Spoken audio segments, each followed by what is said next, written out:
बिस्मिल्लाहिर्रहमानिर्रहीम अस्सलामु अलैकुम वरहमतुल्लाह। एक इस्लामी भाई कहते हैं कि फ़र्ज़ नमाज की नीयत करने का क्या तरीका है। ज़ुबान से फ़र्ज़ नमाज की नीयत किस तरीके से की जाएगी, बराए करम ये बयान कर दें। देखें, सबसे पहले तो इस बात को समझने की कोशिश करें कि ज़ुबान से नीयत करना ये कोई ज़रूरी नहीं है, लाजिम नहीं है। असल नीयत दिल की नीयत है। दिल के पुख्ता इरादे को ही नीयत कहते हैं। ज़ुबान से नीयत करना न नमाज के फ़राइज़ में से है, न शराइत में से है, न वाजिबात में से है। उलमा बयान करते हैं कि ज़ुबान से नीयत करना मुस्तहब है। असल नीयत दिल की नीयत है। अगर ज़ुबान से भूलकर गलत नीयत कर भी ली तो तब भी आपकी नमाज हो जाएगी।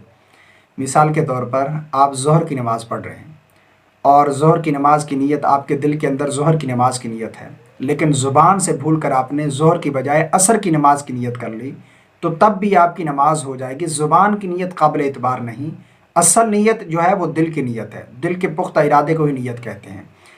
लेकिन बाज़ दफ़ा देखा यह जाता है कि कुछ लोगों को कि वो ज़ुबान से नीयत करना इतना ज़रूरी समझते हैं कि वो समझते हैं कि शायद इसके बगैर नमाज ही नहीं होगी। और इस तरह देखा यह जाता है कि इमाम साहब नमाज़ पढ़ा रहे हैं, रुकू की हालत में हैं, और ये पीछे से आते हैं बजाय इसके कि वो आकर नमाज में शामिल हों जमात के साथ, लेकिन वो खड़े होकर नीयत करना शुरू कर देते हैं, ज़ुबान से नीयत करना शुरू कर देते हैं और इतनी लंबी नीयत करेंगे। इधर से इमाम साहब रुकू से खड़े हो जाएंगे। ज़ुबान से नीयत करना मुस्तहब अमल था, लेकिन मुस्तहब अमल के चक्कर में इन्होंने नमाज की रकत ही छोड़ दी। तो इस तरह नहीं करना चाहिए। अगर वक्त हो तो इस मुस्तहब अमल पर अमल करना चाहिए, वरना हक ये बनता था कि जैसे ये आए थे, इमाम साहब रुकू की हालत में थे, तो दिल का इरादा तो यही था, दिल के अंदर नीयत तो थी मैं नमाज़ पढ़ने आऊँ, असर की या ज़ोहर की, तो आकर अल्लाह अकबर कहते हाथ बांध कर फिर अल्लाह अकबर कहते हुए रुकू में चले जाते ताकि इनकी नमाज की रकत न छूटती। बारकैफ इस्लामी भाई ने पूछा है कि ज़ुबान से फ़र्ज़ नमाज की नीयत किस तरह करते हैं। तो समझ लें कि फ़र्ज़ नमाज की नीयत कोई मुश्किल नहीं है। देखें, सबसे पहले फ़जर के फ़र्ज़ों की नीयत किस तरह करते हैं। बिस्मिल्लाहिर्रहमानिर्रहीम। मैं नीयत करता हूँ 2 रकात नमाज फ़र्ज़ फ़जर की वास्ते अल्लाह तबारक व तआला के मुँह तरफ मेरा काबे शरीफ के।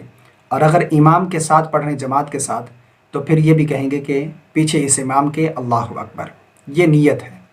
इसी तरह ज़ोहर की नमाज की नीयत भी इसी तरीके से की जाएगी। बिस्मिल्लाहिर्रहमानिर्रहीम। मैं नीयत करता हूँ 4 रकात नमाज फ़र्ज़ ज़ोहर की वास्ते अल्लाह तबारक व तआला के मुँह तरफ मेरा काबे शरीफ के अल्लाहु अकबर। अगर इमाम के पीछे हैं तो फिर इमाम के भी कहेंगे।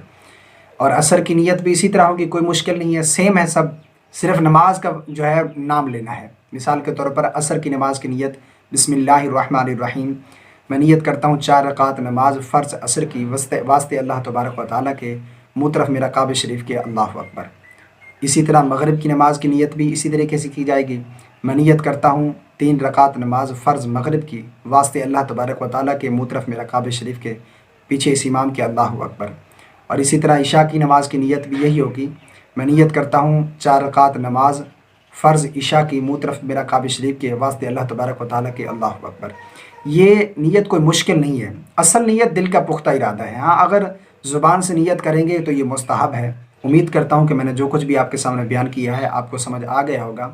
अपने दोस्तों के साथ इस क्लिप को ज़्यादा से ज़्यादा शेयर करें ताकि उन तक भी ये बात पहुँच जाए। दुआ है कि अल्लाह रब्बुल आलमीन हम सब को शरई मसाइल जानने की तौफ़ीक़ अता फ़रमाए। आमीन। अस्सलामु अलैकुम व रहमतुल्लाह।